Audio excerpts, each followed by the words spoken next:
Hey guys, Peter here to tell you about the latest from Shylmagoghnar, Convergence, on November 10th on Napalm Records. The album has 10 tracks, 66 minutes in length, and this is the band's third album. They are a Dutch atmospheric Black Death solo project. Now when you listen to this album and you see the design and you appreciate this record from first to last song and you're a fan of the band, the overall design is not going to surprise you. It feels like a straight connecting line between this album and their debut record, Emergence. Both albums, from a design point of view, are extremely equal to one another. Both records start off with an instrumental track. Both records follow that track by songs that are more vocally driven, or at least have more of a vocal impact. Both albums have a second half of a record that lives off of the atmosphere created by a large number of instrumental tracks. So it's undeniable the connections between both records, and once again, if you're a fan of the band, this album will fit in line with what the band has normally done, specifically going back to their debut record. Me personally, considering the amount of songs and the length of the record, I think the album is a little bit lopsided. There's too many instrumental tracks in the second half, and I think the album could have used one or two songs that have similar attributes as the opening side of the album. This would give you the idea that the record either goes full circle, or that it doesn't matter how far off the beaten path you go, there's always a way for you to find your way home. And I think this album, the way that it sits, maybe you go so far off the beaten path that it's nearly impossible to find your way back to where you started. As far as the sound is concerned, the album is very rich, very textured, as I expected, very atmospheric, but I think the biggest surprises in the sound here is the diversity of elements and how well combined they are with one another. You're obviously going to get an album that has a lot of melodic death metal elements. You're going to get an album that has a lot of atmospheric black metal elements, but you're also going to have an album that has a lot of electronics behind it, and it has also a lot of folk elements in it.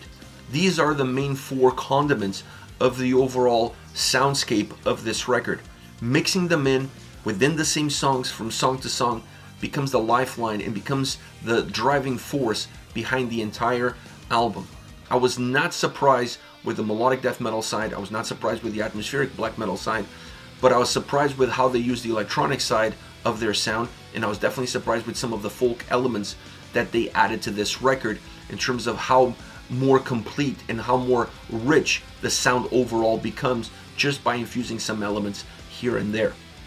When you start to break down the sound, you have to really start breaking it down with the synths, with those electronic elements. I was expecting the orchestrations to play the biggest role as far as atmosphere is concerned, and they are there and they do play a role, but the electronic side of the record has a much bigger impact on the atmosphere that this album holds. And you're perhaps going to notice it first on the instrumental tracks on the second half of the album. They're there before, but you don't really notice them as much. They come in almost as a nuance, and they're hidden by some of the more heavier side of the record. Once you go through the album and you discover those elements a lot more clear, a lot more present, and those instrumental tracks in the second half, the next time around there you go through the album, you see them almost everywhere. Once they're there and once you're able to detect them, then they become apparent. But it's interesting that at first glance, they went unnoticed. And I think that's a great element to have, and it's a great attribute to offer any album. But they're definitely one of the biggest pieces of the puzzle as far as the overall atmosphere is concerned. The guitars on this album sound phenomenal.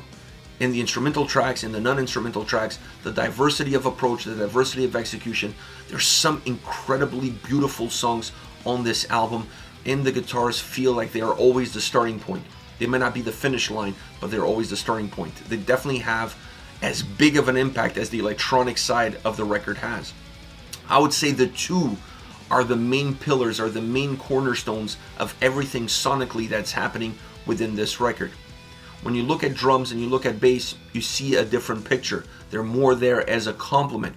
Having said that, the bass really pops on this album and has a much bigger impact than I was expecting coming in. I honestly thought it's going to be about atmosphere, it's going to be about guitars, maybe about vocals, but the bass is going to be forgotten, it's going to be hidden, it's going to be just a very small thin layer, a small piece to a much larger puzzle. It's not the case. The bass pops quite a bit, and it has an impact on the atmospheric songs, and it has an impact on the overall atmosphere, and it helps control a little bit of those electronic elements that without something like the bass sound to come in and create some shapes, create some borders, the album would become perhaps a little bit too thin at times. Same thing happening with the drums, not as consistently as the bass, but the drums on this album are not heavy enough to ground the record. The album, even at its heaviest, it always feels like it's levitating. It always feels very light, and that is because of that electronic sound, because of those orchestrations, and even at times because of how melodic the guitars are that allow the record to have a lot of texture, a lot of layers, but all of them super thin. Vocally, the album is very consistent. There are a few nuances here and there, lowering it down, going into a different register, going into almost a spoken word style approach, but it stays super consistent. They feel like they are just another element, they're just another instrument, but they always have a great impact in defining some of the heavier side of the band's experience on this record, and definitely defining the heavier songs on the album. Because when you have a vocal approach like this, when you come deep, when you have this cavernous style vocal delivery, that alone is going to make the songs sound heavy, feel heavy, and that's exactly what happens here. Tracks that have vocals on it automatically sound and feel a lot heavier than any of the instrumental tracks that the album puts forward. Now, all around, it's a very interesting album with great texture, great layers, super light. I'm not a fan of the design. I know it's a prototypical design for the band when you look at their record history, and it's even more prototypical considering the opening debut album, and I get that, but for a record that pushes 66 minutes, the second half of the album allows you to lose yourself within the experience. And for as much as that is a great thing at times, you always want to be able to come back to the same starting point, because otherwise how are you going to appreciate that experience? It's like having a great dream.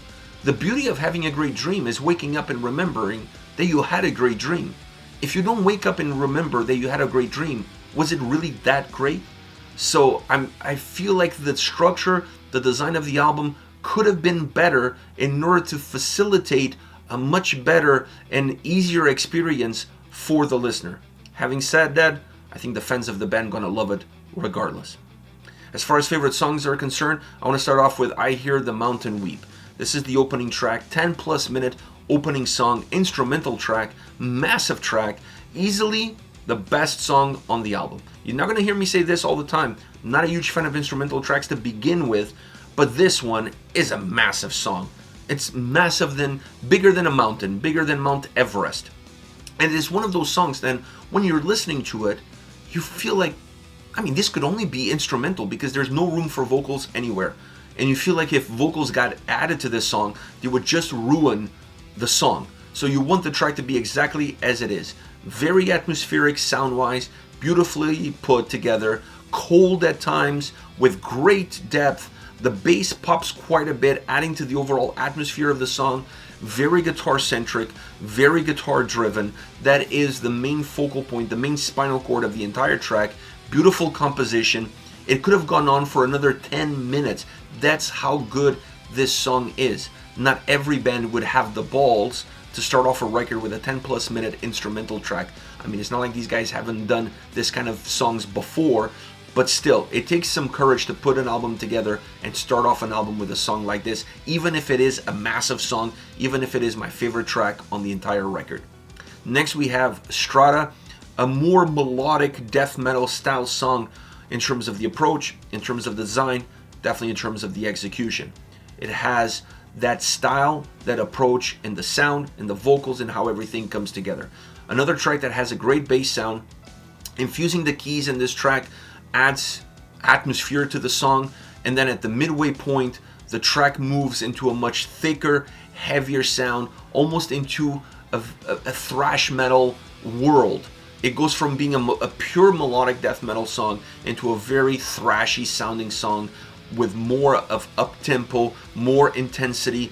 Then it moves into a very proggy place where the bass really plays a role in creating that proggy vibe, but it finds its way back into that more thrashy sound, thrashy riff, and that's how the song ends. So it's a track that has ebbs and flows, and the ebbs and flows are defined by different influences, but still at the end the song feels really well together as one. Last but definitely not least, Egregore, super melodic, super atmospheric track. The vocals definitely add heaviness to how this song comes around, but at the same time it really feels like the main heaviness of the track is from the vocals, because musically the song feels very bright. It feels like it has light in it, and when you have the keyboards coming in and infusing their own melody, you have a song that becomes or allows the heaviness in the song to become a little bit more thinner. It's almost like you're erasing some of the heaviness that it's there. The heaviness is there in the vocals, the heaviness is there in the sound, but then when you start adding all of these other melodic elements, either coming from the guitars or like the keyboards, like I said, you start to thin out some of that heaviness and the song becomes a lot brighter, a lot lighter. It's very dynamic musically, a song that moves all over the place, has a lot of life, a lot of energy in it, vocally a lot more balanced, using the vocals to create that sense of heaviness that stays consistent from start to end. This is it. Shylmagoghnar with Convergence on November 10th on Napalm Records. Let me know your thoughts on the band, on the singles. Use the comment section below. I'll be reading those and getting back to you. Take care, guys.